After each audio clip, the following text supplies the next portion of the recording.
اللہ الرحمن الرحیم نحمدہ و نصلی علی رسولہ الکریم اما بعد۔ دوستو عزیزو، اللہ تعالیٰ کا بندے کو کتنی معرفت حاصل ہے،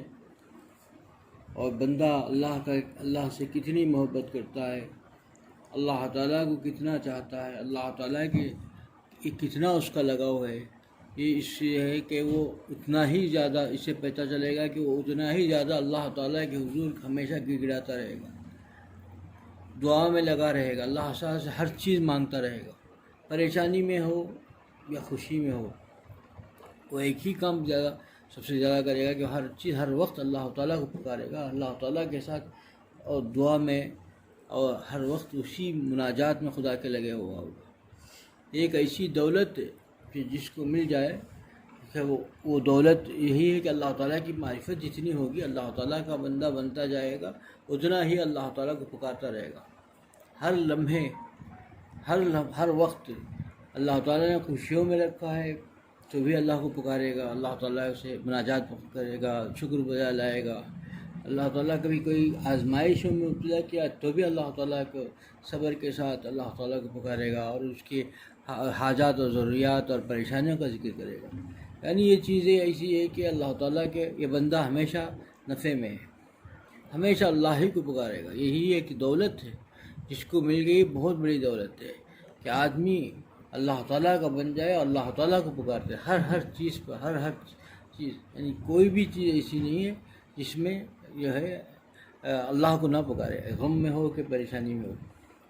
حضرت نبی کریم صلی اللہ علیہ وسلم نے فرمایا، دیکھیے کہ جب یہ جو ہے روشنی بجھ گئی تو فوراً انا للہ و انا الیہ راجعون، اللہ کو پکارا۔ امی عائشہ رضی اللہ تعالیٰ عنہ فرماتی ہیں کہ میں نے پوچھا، یہ تو غم کا وقت کا پکارنے کی چیز ہے، بولنے کی چیز ہے، یہ اس وقت بھی آپ نے کہہ رہے ہیں؟ تو کہا کہ بھئی مومن کے لیے اس سے بڑا یہ کیا ہے، اس وقت جو کچھ چیز پریشانی آ گئی، روشنی تھی، روشنی چلے گئی، تو اس وقت پہ اللہ کو یاد کرو، فوراً اللہ تعالیٰ کی طرف رجوع کرو۔ ایک دعائیں جو مسنون دعائیں ہیں وہی ہیں، صبح سے لے کر جاگنے کے وقت سے لے کر کے سونے وقت تک، ہر لمحہ، ہر وقت، سوتے وقت بھی کروٹ پہ گئے، آنکھ کھل گئی، کروٹ بدلتے وقت کیا دعا مانگی جائے، آنکھ کھل گئی تو کیا کہنا چاہیے، سو میں چلتے پھرتے، اٹھتے بیٹھتے، کھاتے پیتے، ضرورت خانہ جاتے ہوئے، آتے ہوئے، لباس پہنتے ہوئے، یہ کیوں بتایا گیا کہ اللہ کو یاد کرو، ہر حال میں اللہ کو یاد کرو۔ یہ دعائیں ایسی ہیں کہ ہر وقت یہی سکھا گئے کہ ہر وقت اللہ کو یاد کرتے رہو۔ کوئی لمحہ ہمارے حرکت کا ہو گیا، کوئی تبدیلی آئی تو فوراً اللہ کو یاد کرو۔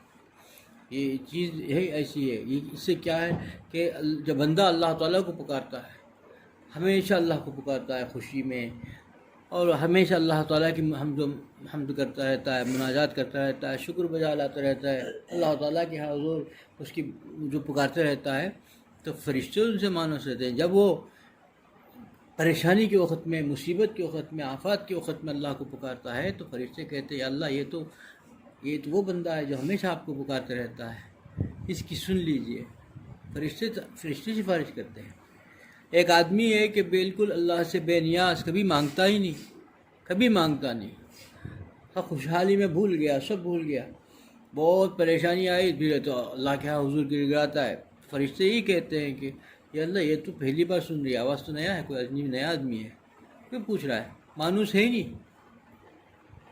مانوس ہے ہی نہیں، اللہ کے حضور ہمیشہ گڑ گڑاتا رہے گا نا، تو اللہ تعالیٰ اس بندے سے متوجہ رہتے ہیں۔ اب بتاؤ کتنا پیار کرتے ہیں کہ جو بندہ اللہ کو پکارتے رہتا ہے، اللہ تعالیٰ اس کی بات کو رائے گا نہیں دیتے، اس کی آواز صدا کو ہمیشہ سنتے رہتے ہیں، ہر وقت سنتا رہتا ہے خدا، اور ہر صدا کو سنتا ہے۔ آپ اس کی حمد و ثنا کرتے ہیں، پریشانی شکر بجا لاؤ گے وہ بھی سنے گا، خوشحالی میں پریشانی کا ذکر کرو گے وہ بھی سنے گا، لیکن بندہ ہر وقت اللہ سے متوجہ رہے، یہ ضروری ہے۔ اور ہم غافل رہتے ہیں، اللہ تعالیٰ کے پسند نہیں کہ بندہ اللہ تعالیٰ سے بے نیاز ہو کر کے کچھ نہ مانگے اور رہ جائے۔ ایسے بہت سے لوگ ہیں جو مانگتے ہی نہیں، یہ بہت بڑی غلطی پہ ہیں۔ جتنے اللہ والوں کو دیکھا ہے، آپ ان سے دعا ہم جو مناجات کرتے ہوئے دیکھو تو ہم کو رشک آتا ہے، ایسا ہاتھ مناجات کرتے ہیں،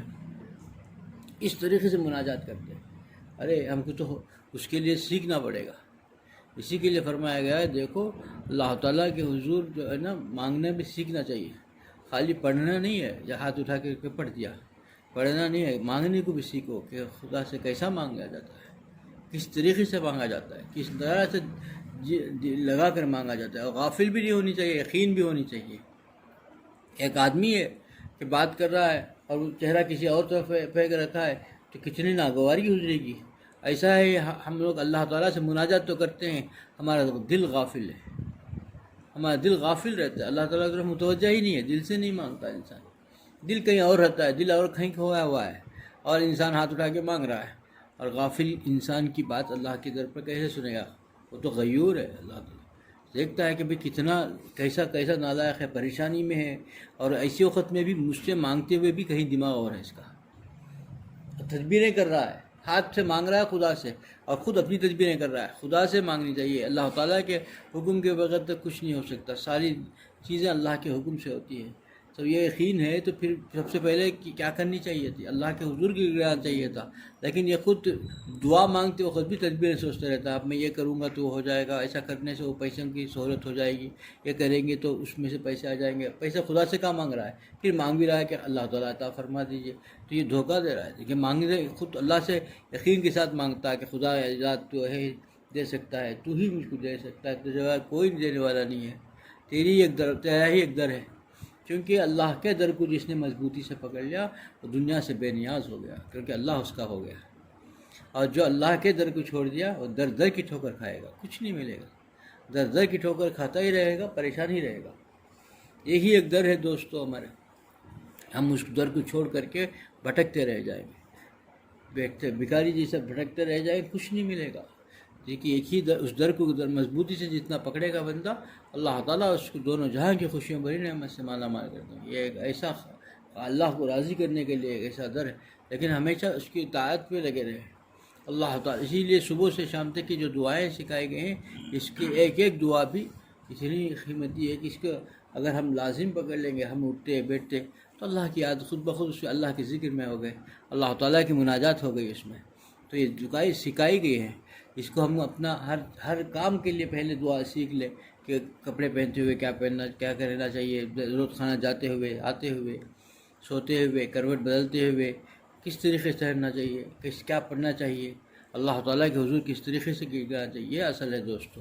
کہ بندہ جتنا اللہ کا بنتا جائے گا اللہ اس بندے کا ہو جائے گا، اور دونوں مزیدار زندگی رہے گی۔ غرض یہ ہے کہ انسان ہر وقت ہر حاجات کو اللہ سے مانگے، اور ہر وقت مانگتے رہے، غمی ہو کہ خوشی، نہ اللہ کے نعمتوں میں ڈوبا ہوا ہو یا کبھی آزمائش میں مبتلا ہو، پریشانیوں میں، بیماریوں میں ہو، تو پھر اللہ تعالیٰ ہی سے کہے، اللہ ہی سے مانگے، اللہ کا بن کے رہے، تو اللہ تعالیٰ اس بندے کو نعمتوں سے نواز دیتے ہیں، سنتے ہیں، کبھی اس کی کوئی دعا رد نہیں ہوتی۔ ہم کو سمجھ میں نہیں آتا، مثال طور پہ یوں سمجھو، ایک بچی ہے،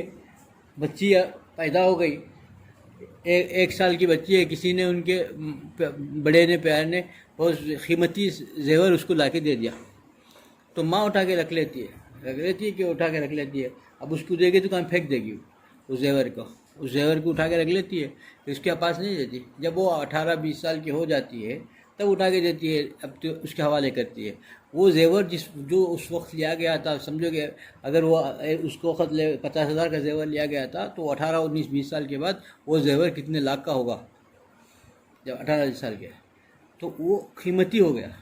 اللہ تعالیٰ ہماری دعاؤں کو رد نہیں کرتے، لیکن وہ دعائیں اللہ رکھتے ہیں، کبھی دعاؤں کا صلہ دیتے ہیں، کبھی کبھی رکھ لیتے ہیں، آخرت میں دیتے ہیں، تو بندہ جو ہے کہے گا کہ اللہ اگر پوری دعائیں قبولی نہ یہاں وہاں دنیا میں نہ دیتا، پوری دعائیں کا بدلہ یہاں دیتا تو کتنا اچھا تھا۔ اتنی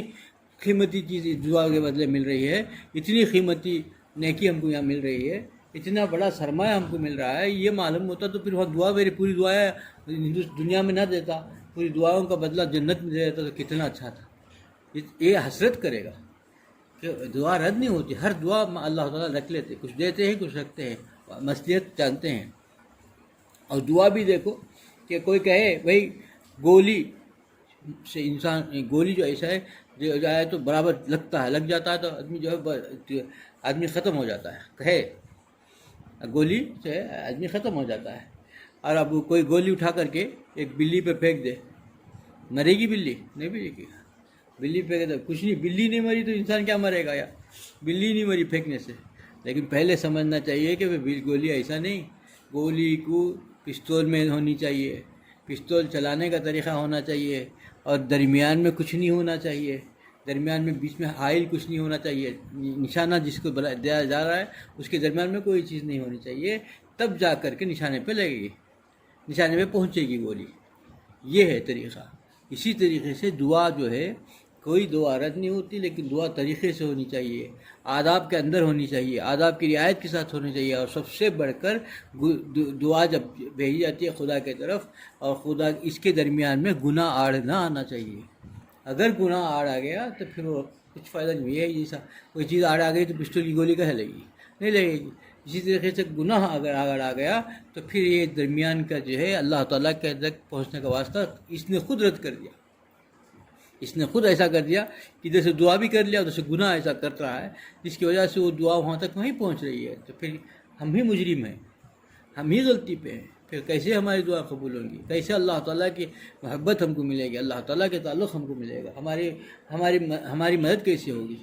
ہم کو پہلے گناہوں سے بچنا چاہیے. اللہ تعالیٰ کی نافرمانی سے بچے گا، پھر اللہ تعالیٰ اس دعا کے بدلے اس کی ساری جو ہے پریشانیوں کو بھی دور کر دے گا، مزیدار زندگی عطا فرمائے گا. اللہ مجھے بھی اس پہ عمل کی توفیق عطا فرمائے، آپ لوگوں میں اس عمل کی توفیق عطا فرمائے. وآخر دعوانا الحمدللہ رب العالمین.